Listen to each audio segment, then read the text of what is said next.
Trump is doing to show people that they're not alone. I mean, let's say you're one of this really, really tiny handful of friends in Henderson, Kentucky this weekend, who decided that even though there were only a few of them willing to do it, they were going to get out there on Highway 41 this weekend, and they said they're going to be back there next weekend too, even if it's only this little handful of them who feel brave enough to do it. If you're looking at this footage and you're thinking about what all this protest means, large and small, and whether it changes anything, whether it moves the needle, I have just one more thing to show you. Because this was Saturday in Cambridge, Massachusetts, which is home, of course, to the most famous and prestigious university in the whole country, Harvard University. This was a Stand Up Harvard rally that happened in terrible rain and sleet and cold in Cambridge, Massachusetts on Saturday afternoon. The theme was effectively courage, not capitulation. People are trying to shore up Harvard, to tell them that they've got the gravitas and the weight and the wealth, that if they can't lead, who can? That they should not capitulate to Trump's threats, to Trump's demands to let him essentially take over and subjugate the universities. It has thus far been war on international students, war on academic freedom, war on campus free speech. It's been war on government research funding. It's about to be war on university endowments. And so these people turned out on Saturday in the wind and the cold, one protest among a gazillion. But in this case, they were just telling Harvard, don't do it. Don't capitulate. Stand up. This was Saturday. And tonight, here's the banner headline in the Boston Globe. Quote, Harvard refuses to comply with Trump's demands, says it won't, quote, allow itself to be taken over by the federal government. And they, of course, knew what that would mean. Here's the headline in the New York Times right now. Headline, Trump administration will freeze $2 billion after Harvard refuses demands. Harvard University said today that it had rejected policy changes requested by the Trump administration, becoming the first university to directly refuse to comply with the administration's demands, setting up a showdown between the federal government and the nation's wealthiest university. The reaction from the Trump administration was swift. On Monday night, officials said they would freeze $2.2 billion in multi-year grants to Harvard, along with one $60 million contract.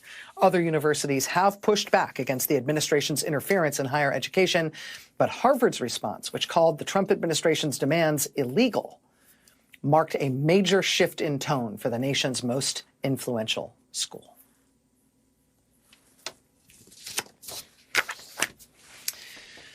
You know, the law firms that Trump has been extorting, basically, threatening them and then telling them to pay up if they don't want more pain, right? The law firms that Trump has been extorting, according to new reporting in the Wall Street Journal, Trump has been making the law firms negotiate their protection racket extortion deals with Boris Epstein, who does not work for the U.S. government. He just works as a kind of personal fixer.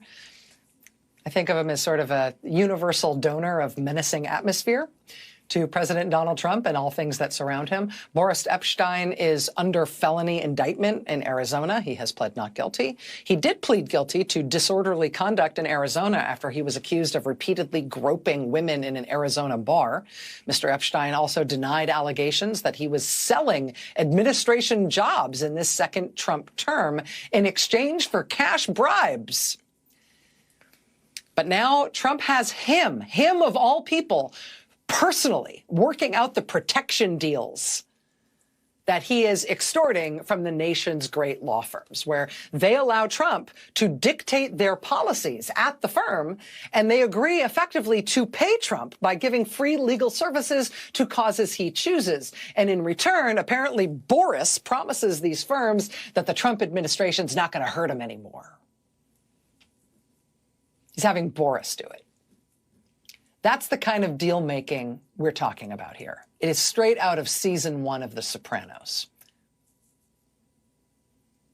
And much like the law firms, colleges have thus far been trying to negotiate their own deals.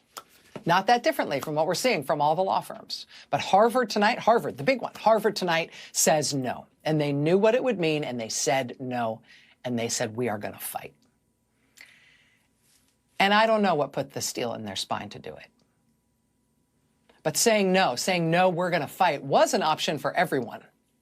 Harvard has now taken that option, which means that fight at least is on. Sherilyn Eiffel is here tonight. Martin O'Malley is here tonight. So much to come. Stay with us.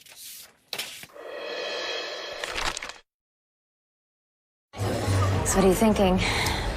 So you just talked about the need for President Trump to explain whatever is agreed upon.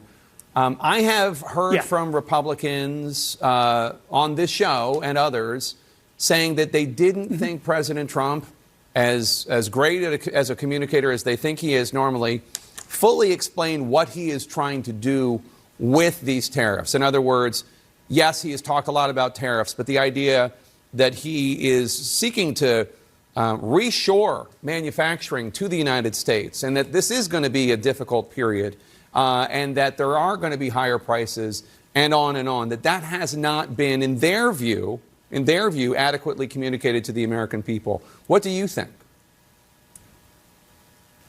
Well, here's what I think. I see what you see.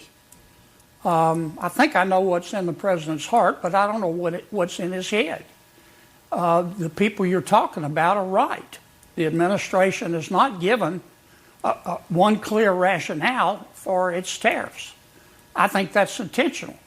That I don't know, but my guess is it's intentional, and that it is part of the president's negotiating strategy. But Jake, I don't want to feign understanding here. I don't know, but that's my best guess, knowing how the president operates. Republican Senator John... I mean, the president believes... Go ahead. I was just going to say the president believes if you're going to be a bear, be a grizzly. Like him or dislike him, agree or disagree. Right now, he's being a grizzly.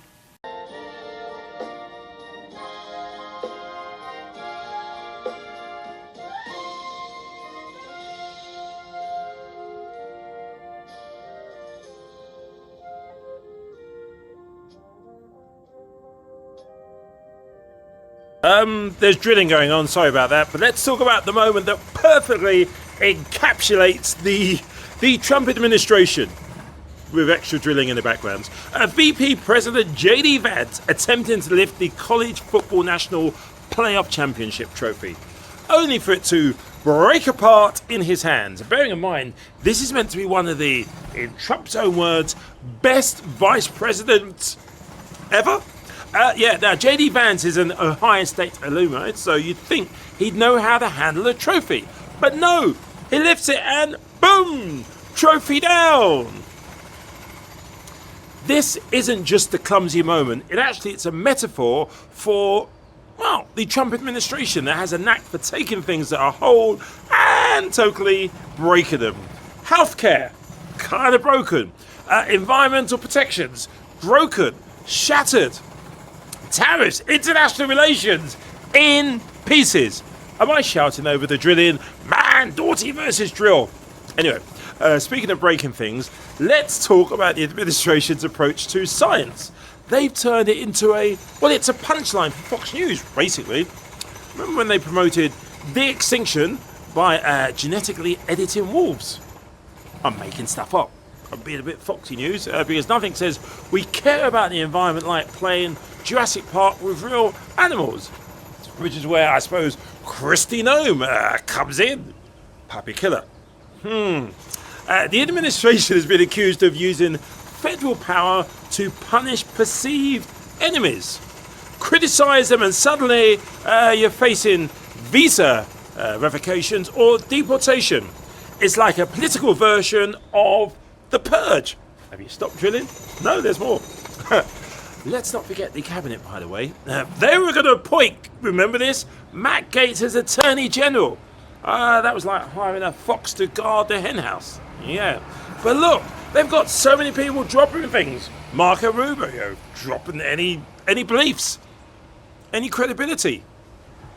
So, which way to go? J.D. Vance dropping the trophy isn't just a mishap. It's a symbol of an administration that in places can't hold it together, literally and figuratively. We haven't even mentioned Elon Musk at the moment. In conclusion, if you're looking for a metaphor for the Trump administration, look no further than JD Vance and the broken trophy, because sometimes the best way to understand politics is through sports and through sports bloopers. I mean, how many bloopers has he got in his cabinet? Hegseth, blooper. Navarro, blooper. Here's something we can do though. In one word, in the comment section, give me one word that describes JD Vance. One word. Go. What, if any, power, for people who are watching at home, what power do you have and other Democratic members to compel, push the government to bring him home? Well, we have the power to shape public sentiment, and at the end of the day, making sure that public sentiment in this case understands that the treatment of Mr. Abrego Garcia, is unconscionable, unacceptable, and un-American. And if it can happen here, it can happen anywhere. And it's going to be incredibly important for every member of Congress. Certainly, we plan to do this on the Democratic side, both in the House and in the Senate, to intensify the pressure on the Trump administration to comply with the Supreme Court's directive, and the Supreme Court and/or the federal district court actually needs to enforce its order. It's between 50,000 and 100,000 in bonds. That doesn't sound like a coincidence to me, but what do you think of that? And what can happen to look into that? So many of these people are crooks, liars, and frauds, and Marjorie Taylor Greene is, of course, Exhibit A. We are seeing corruption unfold before us in real time, and House Democrats and Senate Democrats are going to partner together to make sure we, of course, shine a spotlight on these issues. One, we do need to change the law so that sitting members of Congress cannot trade stock, period, full stop. And until we get to that point, we obviously have to continue to highlight why this is problematic. And if Republicans are unwilling to hold a hearing on this matter, I can assure you Democrats will, on Capitol Hill, in partnership with the Senate, and we also will take this matter on the road. Now, the president was musing about sending some of the most horrible people in this country down to that mega prison. People that push ladies into subways and hit old ladies with baseball bats to the head. Is that legal to do? Is that something you're allowed to do? Well, Jesse, these are Americans who he is saying who have committed the most heinous crimes in our country. And crime is going to decrease dramatically because he has given us a directive to make America safe again. These people need to be locked up as long as they can, as long as the law allows. We're not going to let them go anywhere. And if we have to build more prisons in our country, we will do it. Right. That's what I thought. And now I think there is so much opportunity across this country for the next generation, whether it's in the workforce, whether it's in this manufacturing renaissance that is going to happen under President Donald J. Trump, whether it's community colleges or trade schools, vocational programs. That is a pathway to success. Higher education has fundamentally lost its way, and it's increasingly out of touch, and the tuition rates go higher and higher. So we need to defund across the board, and President Trump is rightly holding these schools accountable. All right, Congresswoman, great job as always. We do appreciate it. Do you really see a deal emerging? Are you confident? I think you used a very good word there, Sean, emerging. I do. This is the third meeting I've had with him. This last meeting lasted close to 5 hours. We had two of his key advisors in the room at the time, Ushakov and Kirill Dmitriev. And it was a compelling meeting, and towards the end, we actually came up with, and I'm going to say finally, but I don't mean it in the way that we were waiting. I mean it in the way that it took a while for us to get to this place. What Putin's request is to have a permanent peace here. So beyond a ceasefire, we got an answer to that. Okay, and will the deal include things that maybe are out of the box that people aren't thinking about now? I would imagine Vladimir Putin probably would want to be in business with the U.S. and with Europe. Is that a potential that could come out of this? There's no doubt about it. I mean, this peace deal is about these so-called 5 territories, but there's so much more to it. There's security protocols. There's you know, no NATO, Article 5. I mean, it's just, you know, a lot of detail attached to it. It's a complicated situation, from you know, rooted in you know, some real problematic things happening between the two countries, and I think we might be on the verge of something that would be very, very important for the world at large. On top of that, I believe there's a possibility to reshape the Russian-United States relationship through some very compelling commercial opportunities that I think give real stability to the region, too. Partnerships create stability. Well, saying that she will follow the law in the United States of America. Just want to make that clear. Yeah, no, you have made that clear, and that is what we're seeing here. And connecting it to an earlier conversation, another moment where President Trump thinks he can unilaterally do something, expand executive power. Court's saying, well, no, at least not like that. So now let's bring in Maine's Democratic Governor, Janet Mills. Governor, thank you so much for joining us this morning. Let's start back with that moment at the White House, public confrontation, if you will, with the President of the United States. What brought that on, and what are you seeing right now in your state in response to it? Well, it was very unexpected. Let me start by just saying Josh Shapiro and his family are friends of mine. I just want to express my shock and awe at what happened to him and his family, the attempt to murder his whole family, and every governor stands with me. I've known Josh. We were attorneys general together, and we're governors together, and all governors and people at the highest levels of government should be expressing strong condemnation at this act of violence. Anyway, going back to the February issue, very unexpectedly, the president called on me to answer a question that was unrelated to the topic at hand. I've been to the White House and talked to President Trump before, President Biden, President Obama, several presidents. Always been a good conversation, exchange of ideas. This was different, very different. And when he said, I am the law, basically, we are the law, my jaw dropped. And I thought, you know, I've been district attorney, Attorney General, defense attorney, and now governor, and I've always had respect for the rule of law, and that just boggled my mind to say that I am the law. Every fifth grade civics student knows that there are 3 branches of government, and that the chief executive is required by the Constitution to take care that the laws be faithfully executed, not to make the laws, not to invent the laws or reinterpret the laws by tweet or Instagram post or press release or executive order. He's not allowed to do that. So when he reinterpreted Title IX, I support Title IX. I have spent my career, the better part of my career, defending and protecting the rights of women and girls in health care, in employment, housing credit, and the like. And I'm appalled. I was appalled at his interpretation that he can just reinvent the law. So when we started getting letters from the Department of Agriculture, Department of Education, Department of Health and Human Services saying, you better behave or else. And then we got this letter on April 2nd from Brooke Rollins, the Secretary of Agriculture, and which some have referred to as a ransom note. The tone of it and the substance were rather appalling. And the very next day, she threatened to cut off funding, all education.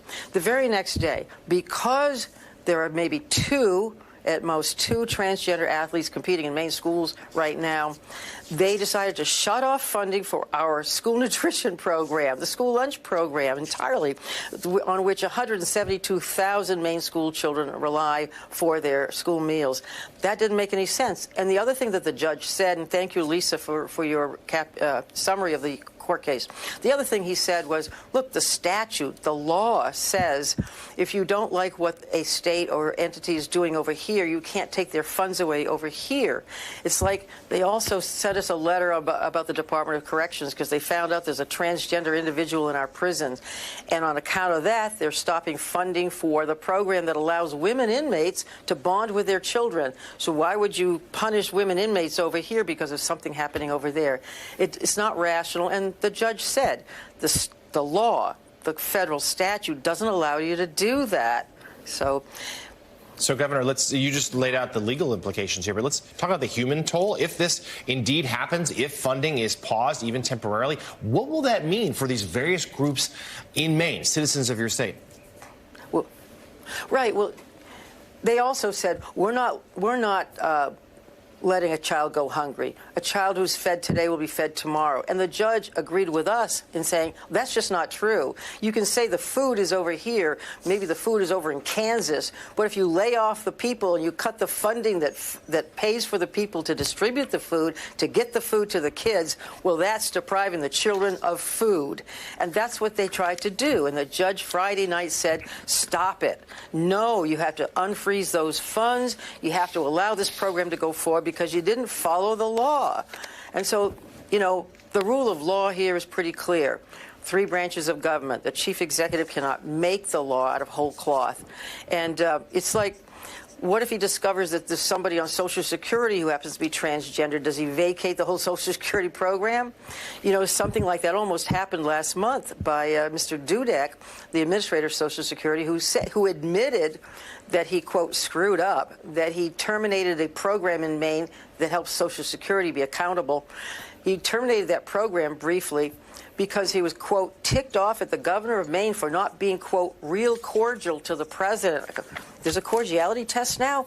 But regardless, those are arbitrary and capricious decisions on their part, and that makes me feel that the whole Social Security program is also very fragile right now and very much at risk. We have 360,000 people in Maine on Social Security. 1 out of every 4 people in Maine depends on Social Security to pay their bills and Medicare to pay for their health care. That's very much at risk, not only in Maine because he's mad at me, but across the country. So, Governor Mills, I'm curious, you mentioned Social Security, and I wonder where this goes next and what you're most concerned about in terms of the people of Maine getting the support they need. Well, definitely we're concerned about shutoffs in funding for this corrections or education or health care. And as you know, across the country, there have been massive layoffs in the CDC arena, healthcare arena, for substance abuse issues, mental health issues, prevention of disease. Contagious disease prevention is foremost on my mind right now with the measles problem going on in Texas and perhaps elsewhere. So public health is very important to me. I think, you know, if we care about women and girls, which this administration, the current occupant of the White House, says he does, says he's attacking me because he's concerned about women and girls. Well, I've been there all my life in protecting and defending the rights of women and girls. But if he wants to protect women and girls, he protect the women on Social Security and the men on Social Security. Protect the lives and welfare of those people in states across this country, the women who are dying because they can't get health care, sometimes from miscarriage, and then they can't get help in an emergency room. How about those women and young women and girls? They need help too. They need our compassion. And we're not providing it. He's not answering to their call. Governor Janet Mills of Maine, thank you very much for coming on the show this morning. Please come back soon. We'll be following this very closely. Thank you, Mika. All right, troops and Insomniac cable news hosts, welcome to the greatest show on earth, starring Donald J. Trump as the man who thinks the biggest problem in America is time itself. Yes, in between declaring economic war in China and suggesting tariffs that could bankrupt Amazon and your neighborhood lemonade stand, Trump has decided to pause reality 1 hour at a time. His latest brilliant idea, make daylight saving time permanent.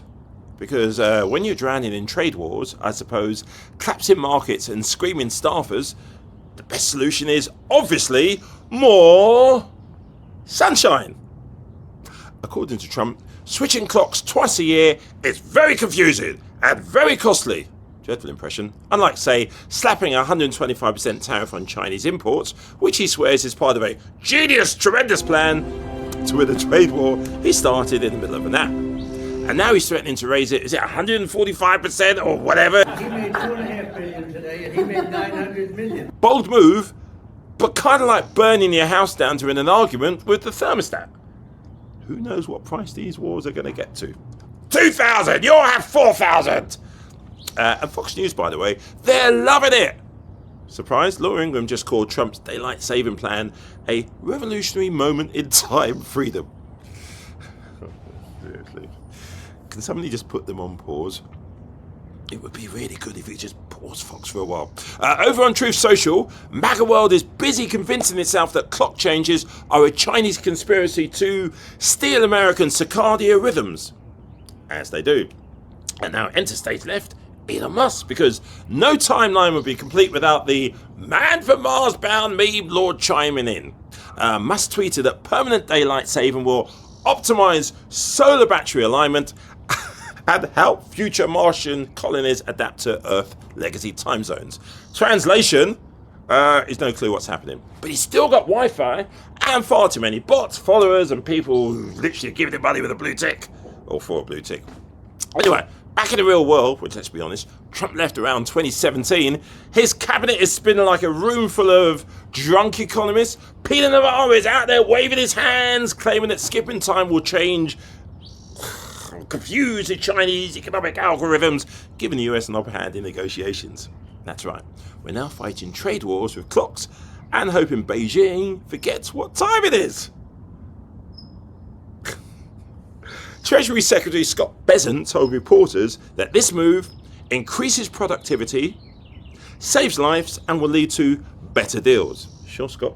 Next stop, we'll cure inflation by deleting Mondays, fixing immigration by banning Tuesdays. Stop. Let's not pretend this is about time or trade. No, this is the ultimate distraction maneuver because while shelves get emptier, inflation creeps higher, and the stock market clutches its pearls, Trump's out here screaming, "Look, sunrise!" And the Democrats, well, they're just sitting back, I think, eating popcorn, watching this flaming wreck of policy distraction. That's what it is. Maybe they know voters hate two things: high prices and losing sleep. And now Trump's giving them both at the same time. So while he plays whack-a-mole with tariffs and clocks, I suppose the Dems are lining up ad campaigns that they should title, "Remember Sanity." In the end, Trump's permanent daylight saving move won't save trade, won't fix inflation, won't build a border or whatever it is he wants to do there, and won't bring back cheap iPhones. But it might just help your cousin Chad or whoever get an extra hour at CrossFit.